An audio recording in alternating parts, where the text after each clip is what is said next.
do DEA junto com a PF brasileira. Eu queria saber sobre a operação de Criciúma, que eu li muito sobre, e eu sou de Santa Catarina, eu achei um negócio bem impressionante que pode dar um filme aí, já que eu sou do cinema. Sem dúvida. O que você achou daquilo lá? Todo mundo tava pedindo pra eu falar desse assunto e eu tava me reservando em não falar. Você não tem 10 quadrilhas no Brasil inteiro, você não tem 10 quadrilhas de roubo a banco daquele porte. Você tem mais 5, 6 quadrilhas.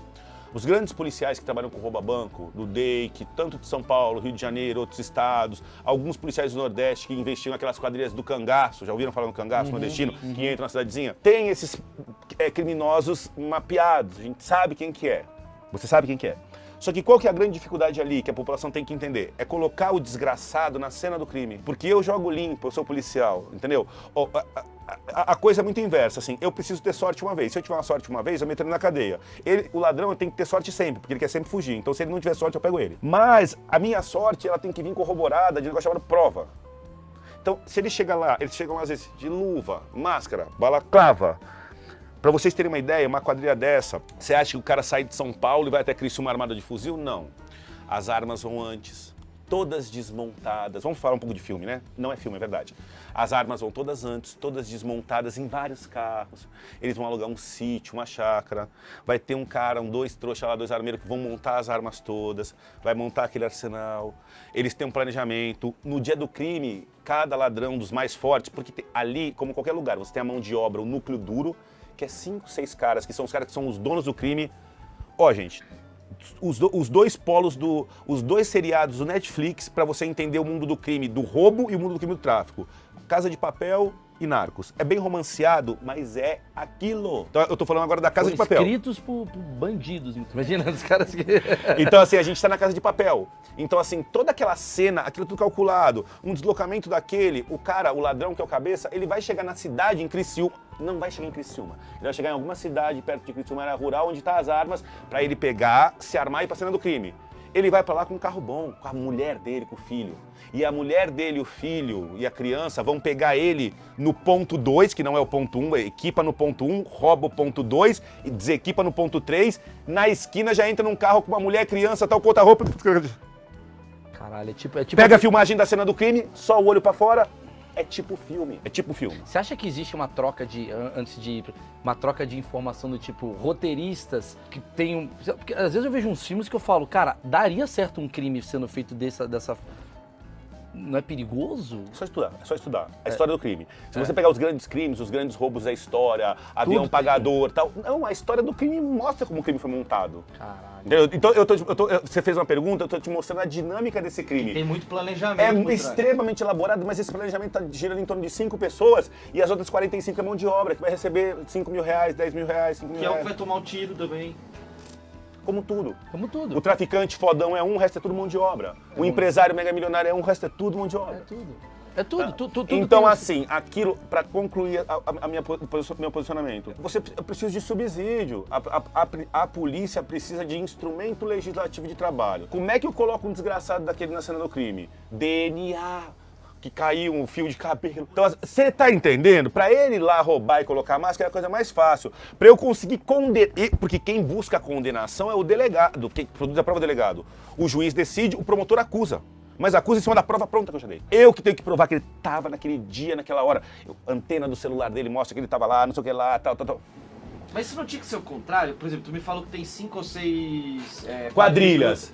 Ela Mas não você está sendo monitorada, por exemplo? Por mais que você esteja monitorando, o cara é muito inteligente e na hora de você encaixar o líder da quadrilha na cena do crime, eu tô sendo muito verdadeiro, tá? Você tem muita dificuldade técnica. Às vezes, é o que eu falei pra você, você sabe que o cara é ladrão, que ele no dia 15 de dezembro tá indo pra praia, mas você olha no olho dele, você não conseguiu colocar ele nenhuma. É igual o Pablo Escobar, cara. Quantas vezes ele fugiu, Isso. Ele foi quebrando o celular, ele tá um passo à frente do que a legislação permite. Por isso que às vezes existe uma briga, na minha opinião, entre direitos humanos, não direitos humanos que a gente tá...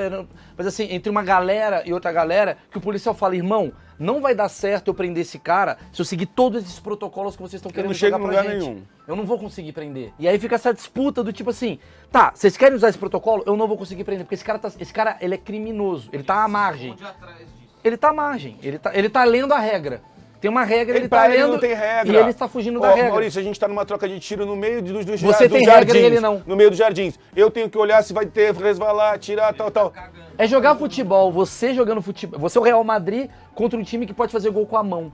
Só Qual que- a chance desse ganhar? Só que eu vou defender a polícia, tá? Não, lógico. Eu vou defender a polícia e falar assim, Porque ó, esse Real Madrid é melhor do que então, esses assim, caras. Mas assim, embora eles tenham toda essa vantagem, é o que eu te falo, eu preciso ser bom e dar sorte uma vez. Ele precisa dar sorte sempre. Se eu der sorte uma vez, eu prendi e acabou. Ele tem que fugir todas. O dia que ele não fugir, já era. Então assim... Porque ele já tá marcado. Porque ele já tá pedido, procurado, eu já tô com a prisão dele. Por isso que então não ele pode compensa. fugir. O caso mais famoso do canal do YouTube é o caso do Jagunço. O caso do Jagunço é um caso que me deu uma raiva, assim, porque é um cara... É um vídeo com 4,3 milhões de views. Eu vi esse vídeo. Esse vídeo são O três... cara que matou policial. Ele matou policial e ele era líder de um tribunal da morte na Zona Leste de São Paulo. Então tinha os julgamentos, então ele é responsável pela execução. Eu andava com cabeça dos outros no meio da favela, coração, violento, medieval. E assim, eu fui prender ele a primeira vez, levantou tal, a gente foi prender, cercamos a favela, ele fugiu. Eu não sabia o rosto dele, só sabia o vulgo. Eu não tinha foto do cara ainda, eu tava caçando, sabe? Ele meteu uma roupa de lixeiro, botou uma criança aqui em cima do ombro. Tava eu e um policial meio assim, ó, um de frente pro outro aqui com o fuzil. Ele passou na minha frente. Ele deu botada ainda pra mim. Mas eu não sabia o rosto dele, entendeu? Eu não sabia quem eu tava procurando. E passou. E tava ao vivo no Datenão. Datenão pegou 4h30 da tarde. E foi o horário que ele saiu pra dar o rolê. Aí eu peguei e tomei a bolada nas costas, tava ao vivo no Datenão, né? Fiquei meio bravo. Falei, tá tudo certo. Falei, vamos pra próxima. Continuei a investigação, tinha uma equipe minha responsável, eu falei, ó, vai. A equipe me ligou, falou, chefe, a gente acha que achou a casa dele. Eu falei, cerca. Onde você tá? Eu falei, tô no fórum, lá do outro lado da cidade. Eu falei, cerca e não faz nada. Tô chegando. Não, falei, se ele sair de casa, gruda. Se ele não sair, só cerca. Eu falei, beleza, já tô indo. Liga a sirene, lá, vai, caralho, vai, me pegou desgraçado, vai. Daqui a pouco me ligaram, que não sei o que lá, que deu confusão. Eu falei, que confusão que deu? Não, que ele saiu com o carro, a gente não grudou na saída. E fomos seguindo ele entrou para Icanduva. Na hora que parou no semáforo de Icanduva, a gente foi cercar. O Jagunço jogou o carro em cima dos meus polícias, os polícias pularam, deram um tiro no pneu de trás, furaram o pneu. O Jagunço estava com a mulher e com uma mulher grávida e enteada junto. Tá cagando também. Tentou matar os dois polícias, fugiu com o carro, parou na ribanceira da favela, pulou, largou a mulher, as crianças para trás e fugiu. Segunda que eu tomei. Aí eu fiquei bravo. Eu falei, minha carreira, teu nome é Zelar. Eu falei, peraí, Jagunço, agora você tá fudido. Eu falei, agora nem em Marte você se esconde. Eu falei, se for Júpiter e tal, eu vou te buscar. Sim. E aí continuei a investigação e a coisa foi indo. E aí o colega que registra, o cinegrafista que registra o nosso trabalho e tal, ele estava para registrar um outro trabalho no dia. E aí a equipe ligou e falou, achamos a casa do Jagunço de novo.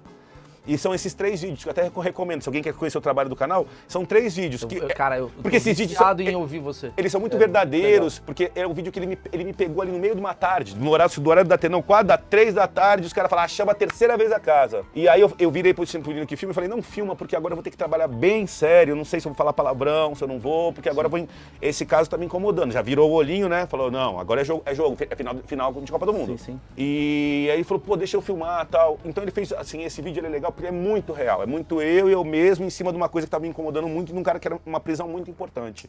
Importante para a comunidade. Esse cara ir preso, dá liberdade. As pessoas falam, tá vendo? O malvado que ficava fazendo mal aqui, está preso. Não, aquela coisa que a gente estava falando, do tipo, é o Real Madrid contra um time que está sem regra. Mas o Real Madrid é mais preparado do que esse time sem regra, embora esse time sem regra saiba até fazer o jogo. O que você tá falando agora de Criciúma é isso, né? Os caras então estavam lá, para resumir... Para resumir, a gente precisa de mais investigação, mais técnica, porque essas quadrilhas giram, é igual o filme A Casa de Papel, são quadrilhas de 50 que giram em torno de 5 pessoas. E essas 5 pessoas, que é uma quadrilha de 5, eu falo para vocês que não tem 10 quadrilhas dessa de 5 no Brasil, só que cada uma dessa consegue recrutar uma mão de obra de 30, 40 e fazer um grande roubo, entendeu? Tem investimento? Os caras investem? Existe um investimento? Caralho, meu delegado. Claro. O tráfico investe, alguém investe. Alguém aluga as armas, alguém aluga os coletes. É um filme. Busca-se o investidor. O ladrão que tem a informação, o ladrão fodão que tem a informação, ele tem informação, mas ele não financia, porque ladrão não tem muito dinheiro. Ladrão é vagabundo, ladrão rouba e gasta, rouba e gasta. O que é trabalhador, ele rouba e depois que ele roubou, ele vira traficante. E aí ele tem um fluxo de caixa constante. E aí esse ladrão vagabundo que tem informação, mas que é um puta de um ladrão, que é um ladrão de banco, ele vai pedir financiamento pro traficante. Fala, bota um dinheiro aqui para alugar as armas, tal, que eu vou roubar 1 milhão, 2 milhões, tal, e te pago com juros. É o mundo do crime. O submundo existe. E existe possibilidade desse financiador ser da política? Ó, puta que pariu. Perguntas muito... Não chega nesse nível no nosso país. Fica tranquilo que o cara que tá te falando aqui sabe o que tá falando. Não chega, isso é ilusão. Esse financiador é um traficante. Ele não é um deputado, tal. Pode chegar num miliciano no Rio de Janeiro, que é um criminoso bem ligado ao crime. Mas não é o criminoso de colarinho branco. Eu não vou ter o criminoso do colarinho branco brasileiro descendo no nível de financiar um roubo de Criciúma, entendeu? O financiador de um roubo desse vai ser um traficante internacional. E onde o político entra nessa parte toda? O político brasileiro é cuzão. Ele não quer muito se misturar muito com a lama, entendeu? Quando ele tá na campanha, tal, chama uma tretinha, tal, e ele conhece os líderes comunitários, ele fala pros meninos lá, dá um susto naquele, tal. Ele não passa muito disso. Tá, onde que o crime e a política estão envolvidos, assim, nessa questão? É o grande lance da Polícia Federal e da Polícia Civil. As duas são polícias que investigam e produzem a prova. Só que a Polícia Federal, ela tá os crimes, a atribuição que a Constituição dá para ela é sonegação fiscal, tráfico internacional, lavagem de capitais. Isso vai bater na política. Os crimes contra a administração pública praticados por prefeitos, tudo. Dentro do Código Penal, as atribuições da Polícia Civil é o roubo, o tráfico. Então a gente tem uma diferença de atribuição com o nosso primo. Lembra do primo rico e primo pobre? Sim. Polícia Federal, ele fala, passou um ladrão, com todo respeito, mas assim, não é atribuição. Passou um ladrão correndo, ele vai prender. Mas o policial federal bom, ele tem que olhar, ver um cara levantando uma obra maravilhosa, ficando rico do nada e falar, mano, da onde?